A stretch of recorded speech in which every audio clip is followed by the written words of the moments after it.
What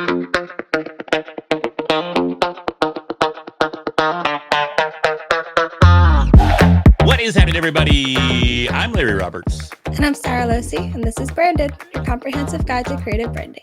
And on this episode of the podcast, we're going to be talking with someone that I actually have known for a couple of years now, and he was on one of my previous shows, so it's kind of exciting to get back in touch with him, find out what he's up to today, and find out about this amazing new app that he created that's going to help us kind of reevaluate how we create. So his name is Mark Herschberg, and Mark is the author of the Career Toolkit Essential Skills for Success That No One Taught You. And he's also the creator of the Brain Bump app. That's kind of cool. So he's educated at MIT, so I feel very underqualified to have this conversation. But Mark has spent his career launching and fixing new ventures at startups, Fortune 500s, and academia, focusing on, here's the kicker, digital media and even cybersecurity. So Mark, great to see you again, man. Welcome to Branded. Great to see you too, and nice to meet you, Sarah. I am super excited to be here. We're excited to have you, and this is our first time meeting. I did not have a previous podcast, or else I would have interviewed you on it, I promise. For sure. Well, maybe I'll be on your next one as well. Well, you know, Mark, it's cool to have you back, man, and I hopefully Sarah doesn't ever have a next one. I'd like for us to kind of continue this one for a day or two. No problem. But, you know, what really caught our attention for this particular podcast was the whole discussion of nonlinear media. So I'm wondering if you can kind of help us understand what that is and how that applies to folks and how it's different than the way we currently look at existing media. When we think about most media consumption, there tends to be an ordering to it. A book, for example, you tend to read starting at page 1 and going to the end. Now, there are exceptions like dictionaries and encyclopedias, and even my book, I wrote it so you don't have to read the chapters in order. When we watch a video, we tend to watch the start of the video and then go through straightforward. When we look at the media channels people tend to use, it is social media and email, but those are linear as well. They are ordered chronologically. And so here's the challenge we face. If you create evergreen content, if you're an expert on some topic, leadership, parenting, relationships, marketing, whatever it is, your content, it doesn't get stale after a few weeks. Now, there might be some subtopics. We know, for example, with SEO, the algorithm changes every few years, needs to be updated. But if you're a leadership coach, for example, it's not like your advice that from 3 years ago, oh no, everything's changed about leadership. It doesn't apply. That was good 3 years ago. It's probably good 10 years ago and be good 10 years from now. But when we put into our most popular channels, email and social media, it gets ordered by time. And this is a problem. So imagine you are a leadership coach. What do? You put out some leadership tip on social media at 3:00 this afternoon. And what does your audience do? They say, well, I'm not even on social media today because I have other things to do. Or the ones who are, and the ones who do see you, they see your tip and say, well, that's not wrong. In fact, that's even good advice. But this is not the time or place because I'm busy trying to close more clients, raise more money, grow my team. And 6 months from now, after I do all that, now I'll have a leadership challenge. But are they going back and looking at your social media posts from 6 months ago? Are people saving the emails you send them every week saying, oh, I better save this because I might need it 2 years from now? They're throwing it in the trash. And in fact, every time you send them something that's not relevant, their brain says, no, you're in my way. You're clutter. I need to push out of my way. So we have a negative impact on our audience. And it's not that the advice is bad. It's just not relevant at the time. But then we, as these evergreen content creators, have to think about, well, then I just need to send out more. I just need to do a leadership tip twice a day, every day. But that's sending more clutter and it's more work for you to recycle. And this is a problem. So our existing channels, email and social media, and some others as well, including podcasts and blogs, have a problem because they are chronologically ordered.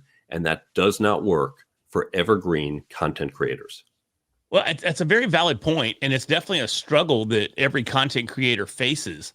And you're right. I mean, what I've seen is you're not posting enough. I mean, if you listen to some of the more prominent marketing gurus that are out there. They're just, you're never going to post enough. Post. And you can even recycle existing posts. You can do the same post because the people that are looking 2 days from now aren't going to be the same people that were looking 2 days before. So they didn't even see the first time you posted that exact same post.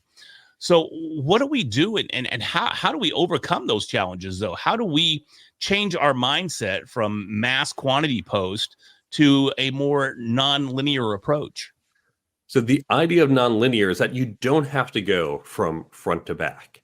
Now, we know with a dictionary, for example, they say, don't read this front to back. We created this very simple system so you can find what you need and get it. You dive into that one little part you need, and then you put the dictionary down and you come back to it later when you need a different part. Mm-hmm. This is what we have to do with our content. Now, let me say from the outset, I'm not saying don't create long form content. Here we are doing a podcast, and I've been on, when I met you as early in my podcasting career, I've now been on over 400 podcasts. I love podcasts and I write long form articles. Keep doing that, but we need a way to access them in a nonlinear fashion. Just like the dictionary, it's big, but you can access it in a nonlinear fashion. You can jump in. So here's a simple thing you can do. Let's take your blogs or podcasts, for example. By default, they're ordered chronologically, and that's fine. And there are people who are regular subscribers. You want to get the next one because you love the great content that YouTube put out. But you also want them to be able to quickly find other historical content without having to start from the beginning and go through each one. On the blog page, on my books website, I have multiple websites. So my books website, I'm going to give you the name, not that the book's relevant to this audience, but so you can see it. So the website is thecareertoolkitbook.com. And if you go to the blog page, yes, you see all my blog posts and they're in chronological order, but they're also tagged by topic. Mm-hmm. So if you say, I am going to a conference tomorrow, I just want networking tips. And again, I don't care if they're from last week or last year because these tips don't get stale. You can just tap networking, and all the networking content, it's tagged as networking, all the networking blog posts. And now you've got all the networking articles. Or you might choose interviewing if that's what's relevant to you. So I've created a secondary index effectively. The first one is that chronological index that we get by default, but there's a secondary index to get you in by topic. And this is a very easy thing you can do. Most content management systems for your blogs, your podcast episodes, other things on your website, you can create this other way to start accessing your historical content. Yeah, I mean, categories have existed on blogs since I think blogs have existed, in all honesty. So now, whether or not folks leverage that type of categorization is a whole nother story. But so once we have them categorized on the website, you were talking about email and social and everything. Like, how do we get that system in front of our audience? Because our audience is probably more likely to find us through those media channels versus I'm going to go on their website and, oh, I already know they have these categories. I'll pick the one I want. Like, how do we tie it together? But let's talk email. Here's another example. And you're right that for blogs and content management systems, this is step one. If you're not doing it, you should, because your CMS probably already supports this. Sure. And you can get very easily. Email is one where I see a lot of people not utilize email in a way that's more effective. So certainly, yes, you should have an email list if that's right for your business and get people to sign up. But it's the same problem. Someone somehow finds you, and then they're just getting that email every week that may or may not be relevant, because we do this, push it out, and then just hope it lands with some people. And we'll talk about flipping that a little later in the show. Something you can do with email is you can create specific, almost email channels. So for example, suppose you are a speaker and you did a talk on a particular topic. So someone says, oh, I went to your talk, so much great advice, I want to remember it. They are now in market for that content, and will be for perhaps the next few weeks. But your general email list, you're hitting some of that, some of your other topics, it may or may not resonate. What you can do is create a follow-up email list dedicated to a specific topic or subtopic that you focus on. So I'll just use myself as an example. And I don't happen to have email lists. I don't use them. But if I did, here's what I would do. I talk about different topics. I mentioned networking, interviewing, leadership. Those are my topics. If I had a general email list, I'm going to cover all that. But then let's suppose I do a talk on networking. I would have a very specific networking only automated email list that when someone signs up, they get a drip campaign, maybe an email a day for the next 20 days. Maybe it's an email a week for the next 8 weeks, however you want to set up. And they sign up to that list. They get the drip email, but not just one or two. They get 8, 10, 20. That's all content following up for what they have now expressed interest in. So I went to my networking talk, said, I love this content. I want to get this content. They now get that content regularly for days or weeks. And at the end, it converts them over into my main list. And so what you've done is you've had people express, I am interested in this specific category, and you have set up a feed specific for that category, an extended feed using your existing content that you're recycling. So basically like lead generation and list segmentation. But I have to ask now, why don't you have an email list? I don't have an email list for two reasons. One, We will fight about this. one is I think email is a very crowded channel, and it's hard and takes a lot of effort to get into it. And two, it's because I have nothing to sell. This surprises people. I have my book, and yes, there's a cost. If you want to get the book, there is a cost because we print it and we ship it. The app I have is completely free. The content I put out online is completely free. I'm a paid speaker, so companies can hire me to do a talk, but you're not going to get a lot of speaking gigs from an email list. I'm also in my day job, I'm a fractional CTO, fractional chief technology officer. That also, you don't really sell that through an email list. That comes from a lot of relationship building some credibility, just being very well known. So what normally gets sold through emails, I don't do. So I didn't see a point to have an email list. So from a traditional content creation perspective, how can people look at it from not using necessarily a blog, but from a social media type perspective? How can you leverage like non-linear media and non-linear content creation from that perspective? Because we're constantly being bombarded with create content, release your episode. We'll call content, we'll call it a podcast. Create a podcast, release it on whatever day you release it on, stay consistent, and you'll find your audience. How do we start creating from a non-linear perspective right out of the gate? Create that long form content. As I said before, I'm a fan of it and still create it.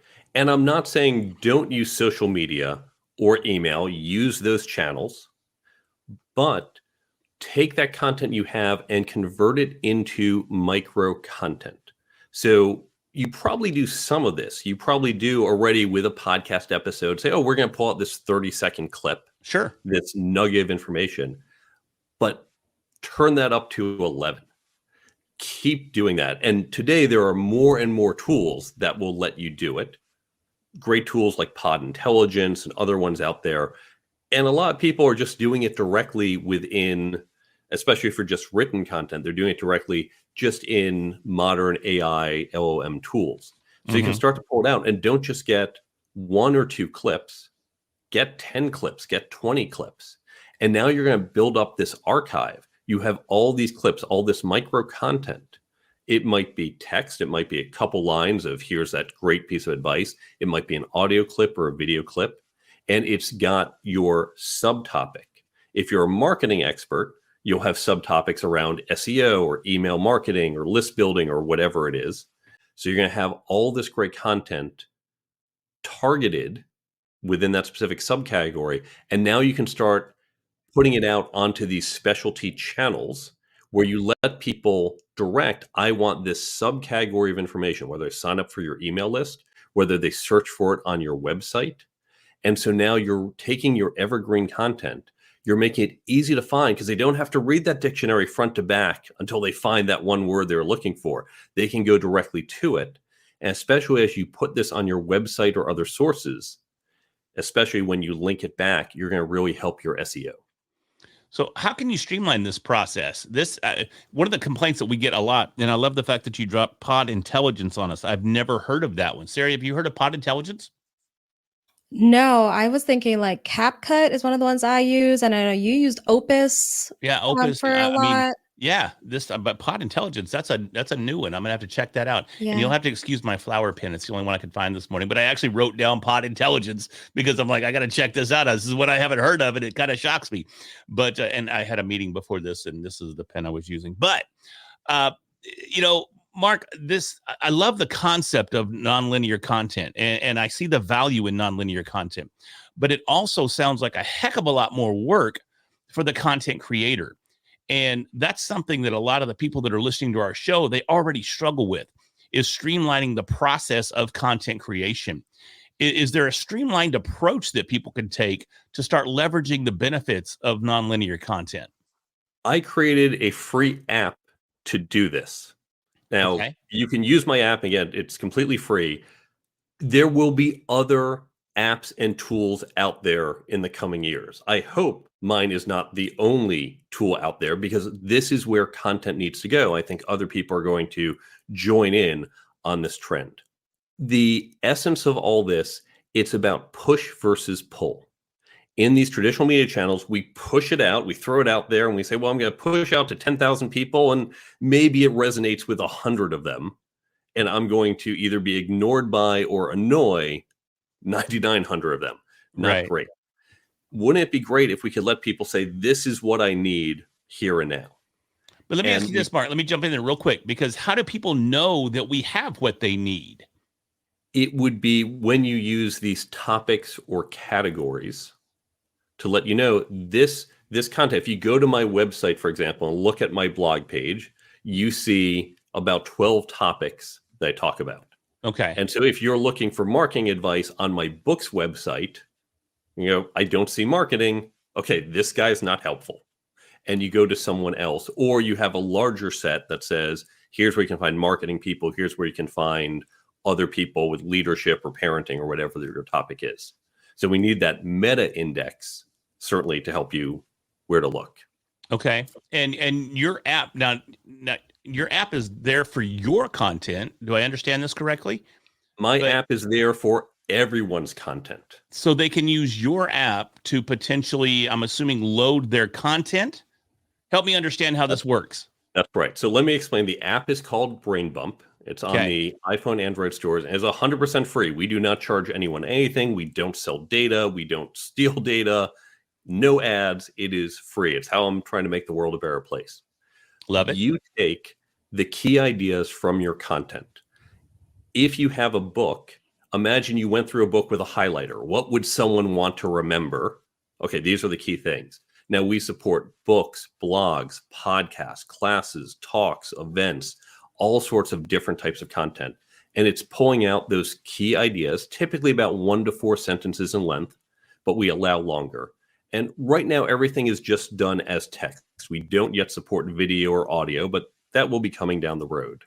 You take those nuggets and you put them into a spreadsheet. You, as the content creator, put them all into a spreadsheet.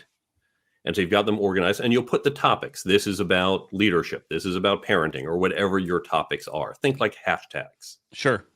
You upload that to the server, and then you're done. You've done that once. Now, all your content that you chose to put on there, whether it's everything from all your podcast episodes or just from certain ones, whatever you choose, it's all there on the server. Now, the app users, they've gone to the App Store, they download the free app, and they go and they say, oh, here's Mark's book. Here's Tammy's book. Here's Sarah's podcast. Say, when I access that, I'm getting all the tips from that book or that podcast or that blog. They're now all on your phone. And so people will access it one of two ways. Either they will do a just-in-time access. So I've mentioned before networking tips in my book. Where do you read it? Sitting at home. Where do you need it? When you're in the lobby of the conference you're at saying, boy, I wish I remember these tips. So imagine you're in that hotel lobby and you pull up your phone and you click and you go, okay, networking, that's the topic I want. There's all the networking tips. and you just quickly flip through them, go, oh, great, great. Yep. Okay. This is all good. You've got them there in seconds right when you need it. Or it might be something where it's more foundational. If you're a new parent, you don't want to say, wait, my kid's doing something. Hold on, wait, pause. Let me go look this up. You need to remember it. And we know spaced repetition works. We know you need to see it over and over. So you set up what I call a daily affirmation. But instead of it just gets sent to you at 2 p.m, because that's when the person decided to just push it out, you say, you know what, I'm a parent. I want it at 6 p.m. because that's when I walk in the door and see my kids. I want the leadership tip at 9 a.m. because that's when I walk into the office and need that. Because if I got the parenting tip at 9 a.m., my brain is going to say it's not the right tip, but I'm not parenting now. This is the wrong content in the wrong time and place. So we let the app user pull the relevant content. I need this now. I need that then. They don't even have to open the app. It just pops up on the phone.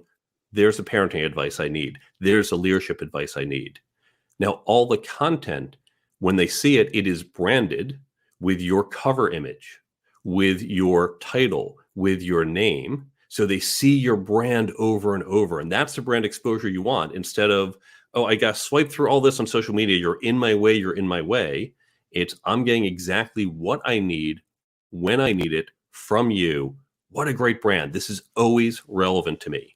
It's also all hyperlinked because unlike social media, we're not trying to keep people doom scrolling on the app. We want them to find the content on the app and then go to your website. So if you've got that quote from your blog post or from your podcast, they go, wow, great advice. I love this. I want to go deeper. They just click the link and they go right to hear the episode or right to read the article, driving them to that evergreen content because we're not ordered chronologically. They're going to see the post that came out 2 days ago, 2 months ago, 2 years ago. It's all the same. It's relevant now. And so this will automatically continue to recycle your content. And unlike social media and email, you don't have to say, oh, I got to post again. Oh, I got to post this week. Because once I put the tips for my book in there, I'm done. I've never gone back, but every day someone is getting relevant content. So as the user, I want to, I don't know what term y'all use. I'm going to just say subscribe because it's the regular one. If I want to subscribe to like the networking tips, am I subscribing to networking tips from Mark or just networking tips? And it goes from everybody. Good question. We may roll the everybody version out later. For now, think of it like a Kindle. With a Kindle, there's a massive number of books out there, but you don't want every book. You just say, here are the books I like, and that's what you've installed on your Kindle. So with the Brain Bump app, you install tips from your podcast because it's great quality, but not that other podcast. They might have something on marketing and content too, but yeah, they're not very good. I don't want their tips because that's going to clutter it. So the app user gets to say, I want from this book and these podcasts and those blogs. Now, once they've installed it on the app, they can either look within just your podcast, or they might say, of the 10 content sets I've installed, I know they're all good. That's why I selected them. And when I want an SEO tip, I don't care which one it comes from. So they can look across the ones they chose. We don't yet have it where we can look across everything because, again, we're worried there's going to be too much clutter. So we're going to have to eventually build tools to help you filter. So you have control, but can go wide. Okay. And Sarah, that's a great question because I was wondering the exact same thing. Is this an opportunity for content creators to essentially have their own app for their content? But with that description there, Mark, it sounds like that there are a number of contributors to the app, and then the user comes in and selects the contributors that they want that content from. Did I understand that correctly? You did. If you roll back the clock about 20 years when phones were starting to get popular, smartphones, and people said, oh, I'm going to turn my book into some type of app someone can put on their phone. Sure. Well, no one wanted to have 50 different book apps on their phone. It was just clutter. And so Kindle was the right answer. I can put any of these books into there. Mm-hmm. The other challenge you would get is if you had your own app. And certainly if you want to build your own app, more power to you. Sure. I welcome you to do it. But if you build your own, then you have to get people to install your app. Once people have Kindle, you don't have to say, oh, first install this app. That's my book. It's like, oh, you have the Kindle, just get it. Oh, you have Brain Bump. My tips are there. And so it's much easier. And people on Brain Bump already can now find your content as well as they're looking around. Just like someone on Kindle can do a search and say, oh, what other books are here? Now, I think that's really, really cool. And it's an entirely new avenue for people to get their content out and have it readily accessible in a, here's the kicker, non-linear format. I got the concept, guys. As far as discoverability, when you said like you can go in there and then like look around and they can find you, are they finding you only by name or can they find you by topic? Right now, the app, we're relatively early. We're a younger app. And because I do not charge anyone anything, features get funded out of my pocket as I do it. So right now, you can search by title. Okay. We will start to add ways where you can search by topic. Now, when you look at a particular piece of content, you find, oh, well, here's a podcast. Maybe you type in marketing and you see a couple podcasts and books that have marketing in the title. Then you can look at the topics and see, is it the type of marketing I want? So that will give you some indication. There's also a description that they have. So you can go a little further. We'll later have other discovery methods. The way a lot of content creators use this is when you're a content creator. So this is the author, the podcaster, the people putting out these tips. When you put your content on Brain Bump, you get a unique link and a corresponding QR code. Now, these can be shared on your website, social media, email lists. So a lot of people will share it to their existing audience and say, hey, if you want all my tips in your pocket, if you'd like to get the relevant content of mine when and where you need it, click this link or snap that QR code and it instantly adds that content. So for example, when I complete my talk, the final slide of my talk, there's a QR code where I say, do you want to remember everything you learned in this talk? Snap that QR code. Want to remember everything you learned in this episode and all my prior episodes? Go click that link. So a lot of people use it to engage their audience in a way where they know you're going to get relevant stuff in a timely way. And that's going to really help that brand association instead of, I'm just going to keep throwing things at you and hope maybe eventually you finally start to trust me.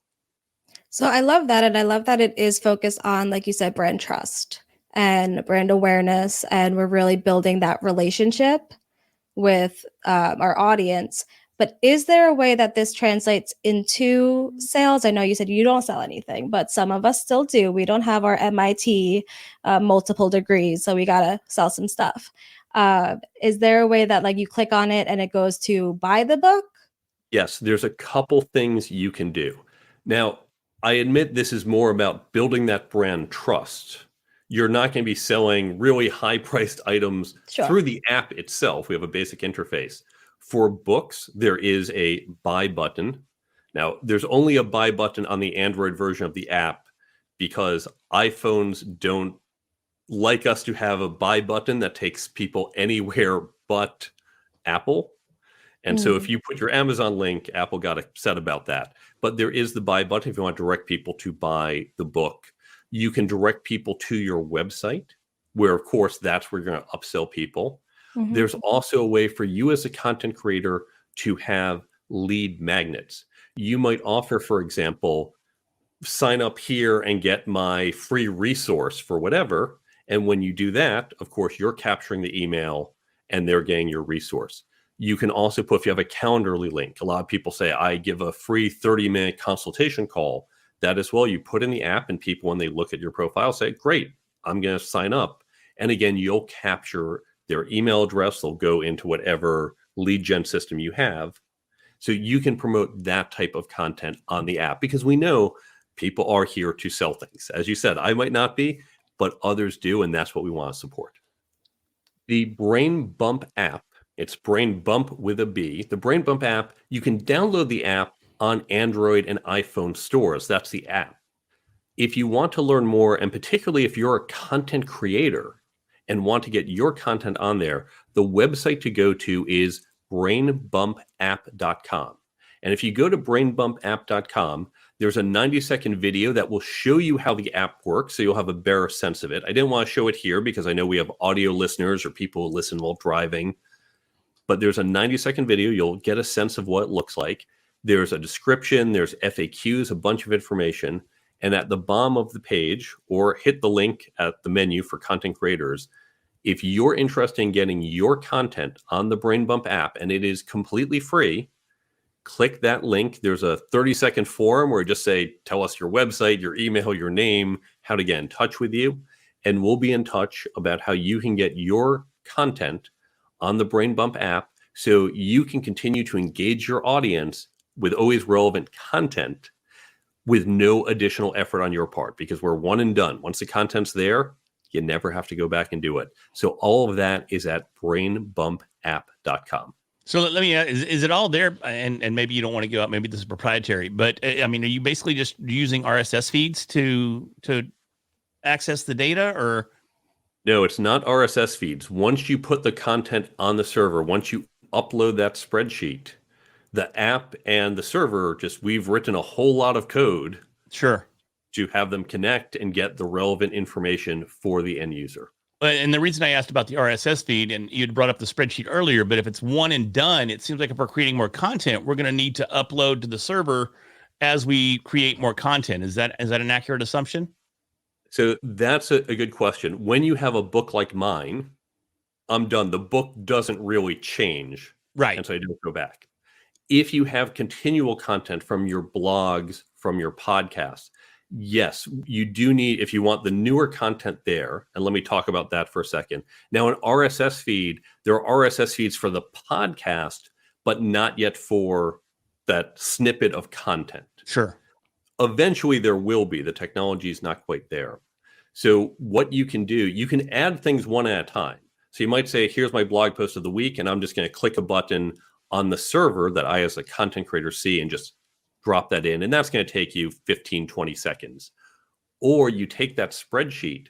What I do with my blog is every week I put out a blog post, and I might take one or two takeaways, nuggets from that blog post. I'll just add to the spreadsheet.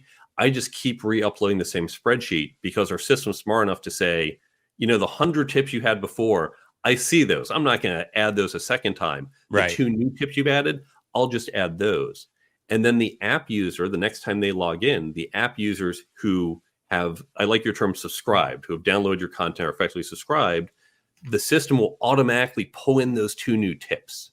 It will bring it in for them with no effort on your part or their part.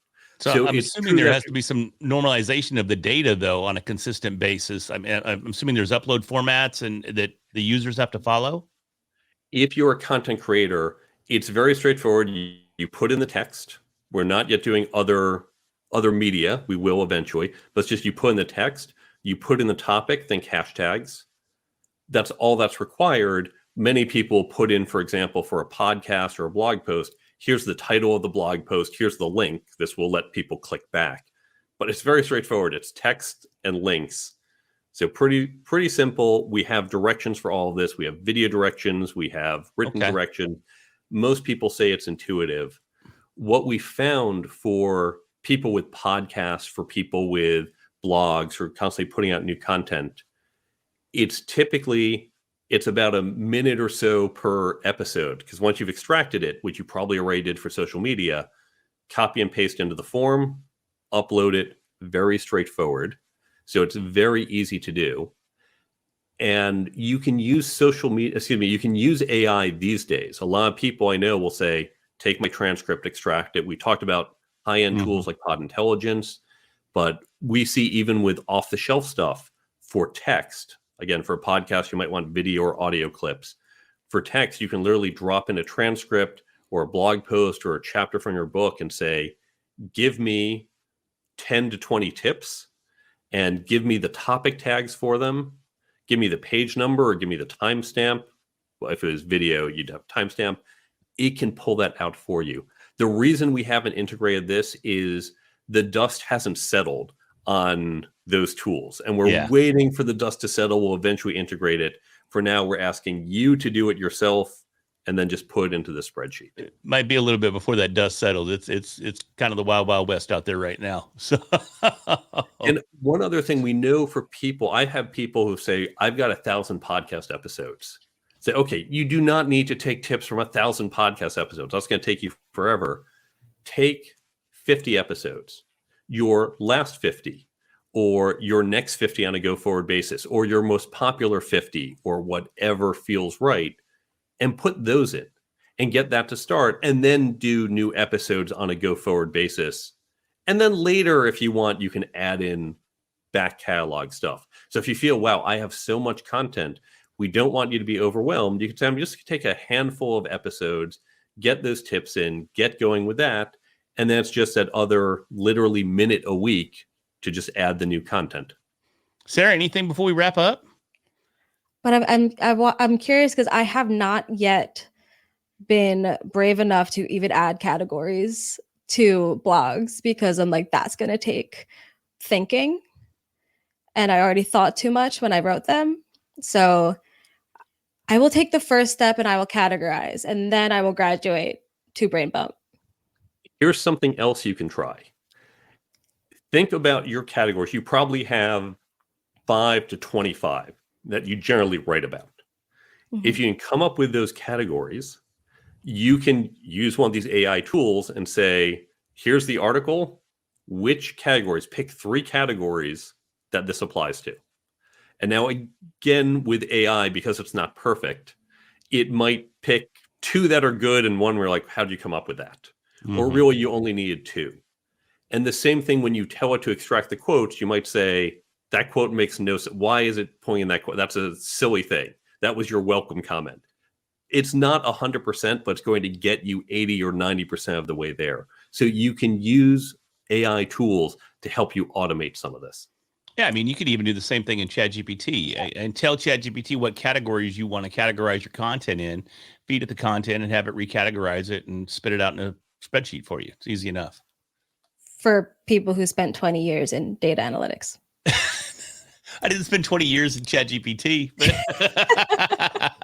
No, I think my favorite ever, how did AI find that quote was, I think it was Kristen was on our podcast. We were talking about marketing and storytelling, and the AI tool said that she gave a definition of an Irish dance from traditional ancient Irish settlements, and that had never been mentioned, but AI decided that's what we were talking about.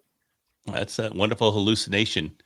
It sounds like AI took a little different kind of bump, maybe maybe a key bump might have been the bump that we used there, not a brain bump. But anyways, Mark, man, it's been great. I really appreciate you coming back on the show. I apologize for my lack of technical stability on this end. Typically doesn't happen, but it's always fun when you're podcasting remote. So thank you for your patience. Thank you for your time.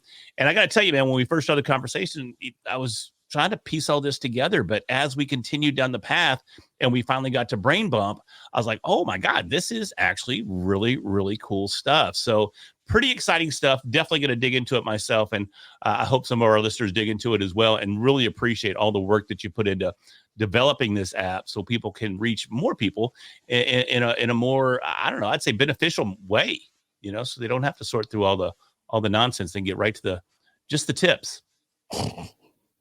Thank you. I think Brain Bump is a fantastic tool for content creators to use. And I also think, as I said before, it's just the beginning. I am looking forward to a whole bunch of other tools from other people that's really going to revolutionize how we access content in a non-linear manner. Love it. Love it. Thanks again, Mark. We really appreciate it. Hey, everybody, if you're listening right now or watching right now and you found some value in this episode, I'm confident you did, man. This Brain Bump seems like a really, really cool app. I highly recommend you check that out. And I also highly recommend that you subscribe to Branded so we can continue to bring you these very insightful, amazing, technically challenging episodes each and every week. And with that, I'm Larry Roberts. I'm Sarah Losi. We'll talk to you next week.